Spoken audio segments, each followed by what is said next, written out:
கர்த்தருக்கு ஸ்தோத்திரம். காலை மன்னா, வயிற்றுக்கு உணவு, அவர்களுடைய தேவன் வயிறு. பிலிப்பியர் 3:19. உலகில் முதல் பாவத்தை கொண்டு வந்த முதல் கேள்வியாக சர்ப்பம் கேட்ட கேள்வி ஆகாரத்தை குறித்ததாகும். உலக பொருட்களின் மீதுள்ள நம் கவலையும் அக்கறையும் அநேக சந்தர்ப்பங்களில் நமது ஆவிக்குரிய நலனை தடுத்து விடுகிறது. தேவன் தங்களுக்கு திரட்சியான ஆகாரத்தை கொடுத்திருந்தால் ஆகாரத்தை குறித்து ஒரு விஷயத்தை சாத்தான் பேச தூண்டுவதற்கு ஏவாள் அனுமதித்திருக்க யாதொரு அவசியமும் இருக்கவில்லை. தேவன் ஏற்கனவே தங்களுக்காக திட்டமிட்டு ஆயத்தப்படுத்தி வைத்திருக்கும் காரியங்களை குறித்து அநேகர் கவலைப்பட்டு கலங்குகிறார்கள்.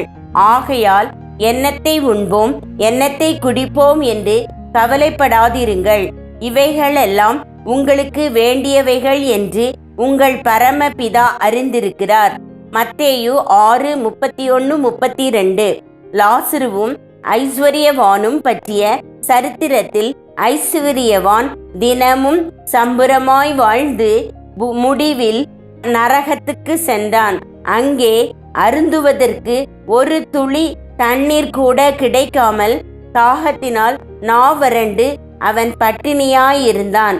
40 நாட்களின் உபவாசத்திற்கு பின்னர் கர்த்தராகிய இயேசுவுக்கு வந்த முதல் சோதனையும் ஆகாரத்தை குறித்ததாகவே இருந்தது.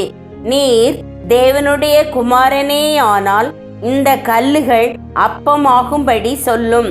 மத்தேயு 4:3 என பிசாசானவன் அவரிடம் கூறினான்.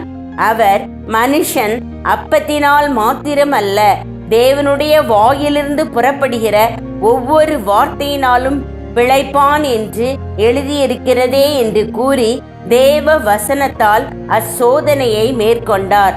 தேவனுடைய பிள்ளையே, எந்த ஆகாரத்தையும் இச்சியாதே. உன் வயிறு உனது தேவனாக மாறிவிடாதிருப்பதாக. ஆமேன்.